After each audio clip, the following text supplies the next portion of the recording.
Assalamualaikum warahmatullahi wabarakatuh. Salam sejahtera bagi kita semua. Om Swastiastu, Namo Buddhaya, dan salam kebajikan.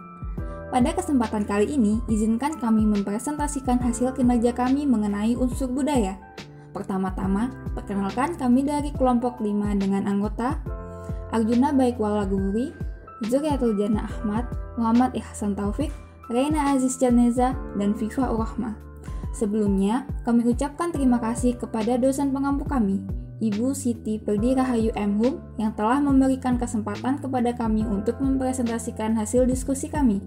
Pada kesempatan ini, kami akan bahas dua unsur budaya, di antaranya adalah unsur religi dan unsur mata pencaharian. Sebelum membahas lebih dalam tentang unsur-unsur budaya, kita harus mengetahui apa sih kebudayaan itu. Kebudayaan merupakan sebuah keseluruhan dari sistem gagasan yang dilakukan dengan tindakan dan menghasilkan sebuah karya manusia dalam rangka kehidupan bermasyarakat yang dijadikan milik diri manusia dengan belajar. Seperti contohnya kebudayaan yang ada di Indonesia. Tentu saja kebudayaan tersebut memiliki unsur-unsur dalamnya seperti yang akan saya jelaskan berikut ini.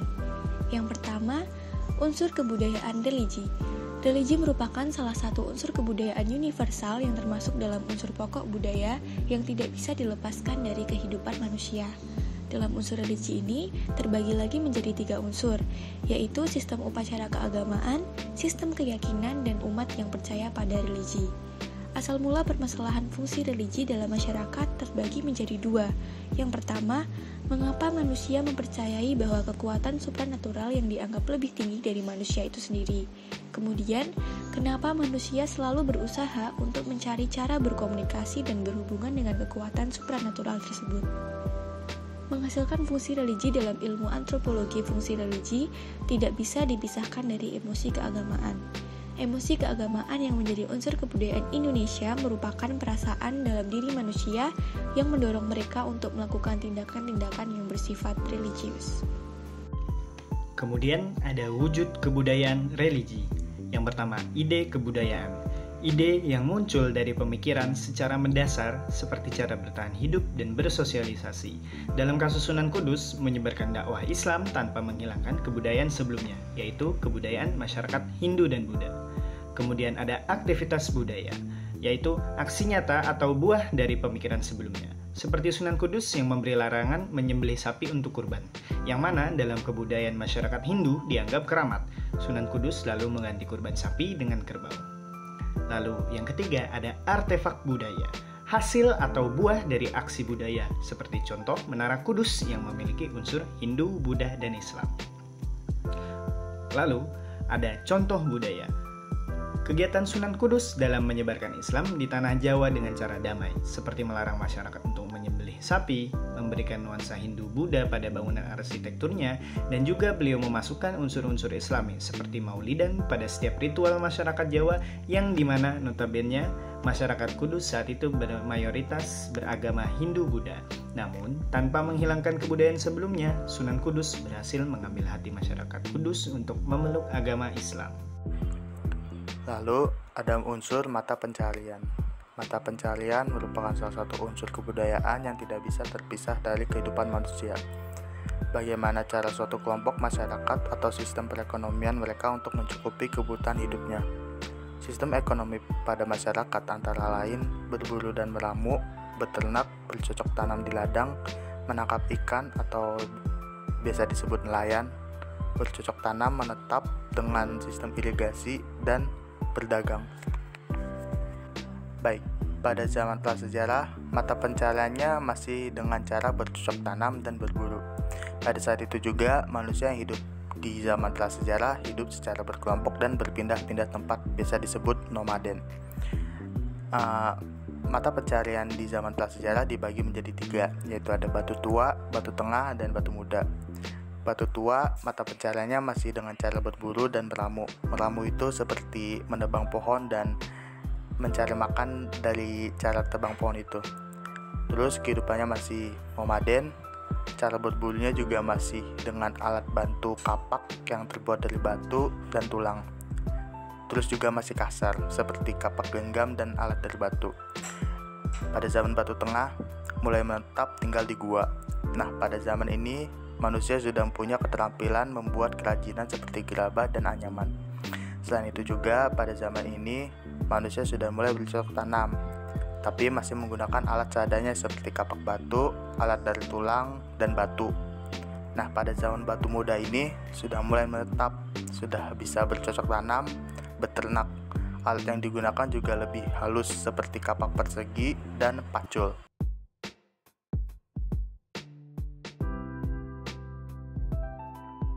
Era kepemimpinan di Indonesia. Perdagangan mulai terjadi di Indonesia sejak zaman penjajahan Indonesia yang kemudian berkembang hingga saat ini. Sejarah perdagangan Indonesia terbagi menjadi 4 periode, yaitu 1. Sebelum kemerdekaan. Dimulai dengan adanya VOC dengan memonopoli perdagangan dan diharapkan pajak hasil bumi yang dilakukan hampir 2 abad agar memberi kekayaan pada pihak Belanda. 2. Orde Lama. Pada Orde Lama ini, ekonomi keuangan amat buruk karena terjadinya inflasi yang tinggi, blokade ekonomi Belanda, kas negara yang kosong, dan eksploitasi besar-besaran di masa penjajahan. 3. Orde Baru. Pada awal Orde Baru ini, stabilisasi politik menjadi prioritas utama. Program pemerintah berorientasi pada pengendalian inflasi untuk menyelamatkan kebutuhan pokok rakyat. Hal ini pun berhasil dan ekonomi Indonesia membaik dalam segala bidang. Penurunan kemiskinan sangat pesan dan banyak dibuka lapangan kerja. 4. Orde Reformasi. Pemerintah B.J. Habibie mengawali reformasi. Pada saat masa reformasi tersebut belum melakukan manuver-manuver yang cukup tajam dalam bidang ekonomi.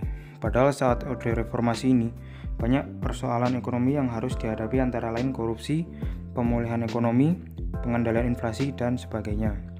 5. Masa kepemimpinan Megawati Soekarno Putri. Pada masa ini berdirilah KPK, tetapi belum ada gerakan langsung untuk memberantas korupsi. Masih memikirkan cara kerja KPK, bertujuan untuk memberantas korupsi yang dilakukan oleh pelaku pemerintah, karena dengan adanya korupsi membuat banyak investor berpikir 2 kali untuk menanamkan modal di Indonesia dan mengganggu berjalannya pembangunan nasional. 6. Masa kepemimpinan Susilo Bambang Yudhoyono atau SBY. Memiliki kebijakan yang kontroversial, yaitu mengurangi subsidi BBM dengan menaikkan harga. Kebijakan ini diambil karena dilatar belakangi oleh naiknya harga minyak di dunia. Kebijakan ini ditempuh untuk meningkatkan pendapatan per kapita dengan mengandalkan pembangunan infrastruktur.